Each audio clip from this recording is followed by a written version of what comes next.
નમસ્તે, હું Rupal Patel, registered nurse. આજે આપણે ડિમેન્શિયા વિશે 2 ભાગમાં વાત કરીશું. આ વિષય એટલો વિશાળ છે કે એક જ એપિસોડમાં સમજવું શક્ય નથી.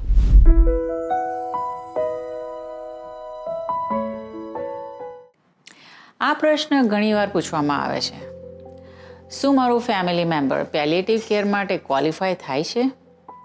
આ પ્રશ્ન પેશન્ટ, ફેમિલી અને ક્યારેક તો જે ટ્રીટ કરનાર ફિઝિશિયન હોય અથવા તો પ્રાઇમરી કેર ફિઝિશિયન એના માટે પણ બહુ કન્ફ્યુઝિંગ છે. જે લાંબી ડિઝીઝ હોય કેટલા વર્ષોની એને ક્રોનિક ડિઝીઝ કહીએ, એ દરમિયાન પેશન્ટ ઘણા તબક્કામાંથી પસાર થાય છે. કેટલાક દિવસો સારા હોય છે, કેટલાક દિવસો એવા હોય છે કે કેટલો પણ પ્રયત્ન કરો ટ્રીટમેન્ટ અને સિસ્ટમ કામ કરતા નથી એવું જ લાગે છે. આગળ તમે એક ડગલું ભરો અને પાછળ જાઓ છો 2 ડગલા, એટલે તમે આગળ જ ના વધતા હોય એવું લાગે. હવે ડિમેન્શિયા માટે થોડું બેકગ્રાઉન્ડ સમજીએ. ડિમેન્શિયા એક બ્રેનની બીમારી છે, મગજની બીમારી છે. જે લોકો આ બીમારીથી અજાણ છે તેઓ માટે સમજવું જરૂરી છે કે ડિમેન્શિયા ધીમે ધીમે વ્યક્તિનું આખું જીવન બદલી નાખે છે, ખોરવી નાખે છે. તે વ્યક્તિની સૌથી મોટી કમાણી, જીવનની કમાણી, યાદશક્તિ અને પોતાની સેલ્ફ આઇડેન્ટિટી એ છીનવી લે છે. અને પોતાના પ્રિયજનને આ રીતે બદલતા જોવું અને કંઈ કરી શકાય નહીં એ પરિવાર માટે ખૂબ જ કઠણ અનુભવ છે. ડિમેન્શિયાના 4 મુખ્ય પ્રકાર છે out of many: Alzheimer dementia, vascular dementia, Lewy body dementia and frontotemporal dementia. હવે આ 4માંથી અલ્ઝાઇમર ડિમેન્શિયા એ સૌથી વધારે કમ્યુનિટીમાં જોવા મળે છે. કેમ?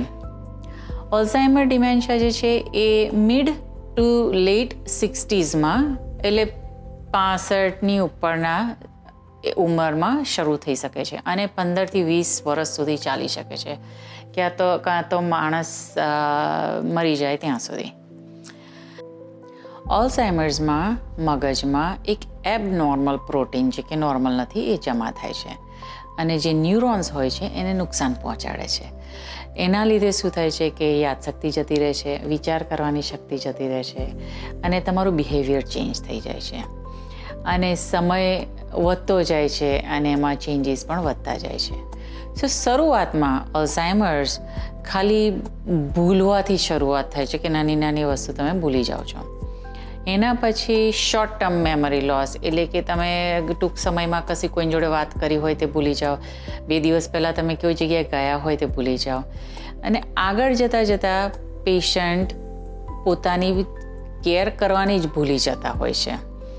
પછી મહત્ત્વપૂર્ણ ઘટનાઓ જીવનમાં બની હોય તે ભૂલી જાય છે. નજીકના પરિવારને ઓળખવાની મુશ્કેલી થાય છે. પોતાના જે ઘરવાળા હોય, દીકરાઓ હોય, ગ્રેન્ડ કિડ્સ હોય કે પોતાના ભાઈબંધ હોય એ લોકોને બી ઓળખી શકતા નથી.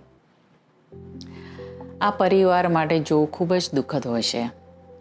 ડિઝીઝ આગળ વધતું જાય છે. પેશન્ટ મદદ પણ માંગી શકતા નથી કારણ કે તેમને ખબર જ નથી કે તેમની સાથે શું ચાલી રહ્યું છે, કારણ કે એ મગજની બીમારી છે. ફેમિલી કન્ફ્યુઝ છે, લોસ થઈ ગયું છે, એમને ખબર નથી કે હવે શું કરવું, ઇમોશનલી થાકી ગયા છે. હવે પ્રશ્ન આવે છે કે આ જે જર્ની છે એ દરમિયાન ફેમિલીને ક્યારે પેલિએટિવ કેર વિશે વિચારવું જોઈએ. શરૂઆતના સ્ટેજમાં જ્યારે પેશન્ટ થોડુંક ભૂલક્કડ હોય ત્યારે એમ થાય કે ચલો ઉંમરના લીધે એવું લાગે છે. ક્યારેક ડાયગ્નોસિસ પણ હજી તે વખતે થતો નથી કારણ કે કેટલાક પેશન્ટ પોતાના પ્રાઇમરી કેર ફિઝિશિયન પાસે પણ નિયમિત જતા નથી હોતા.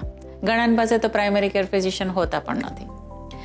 જીવન ચાલતું રહે છે અને ડિઝીઝ પણ આગળ વધતું રહે છે.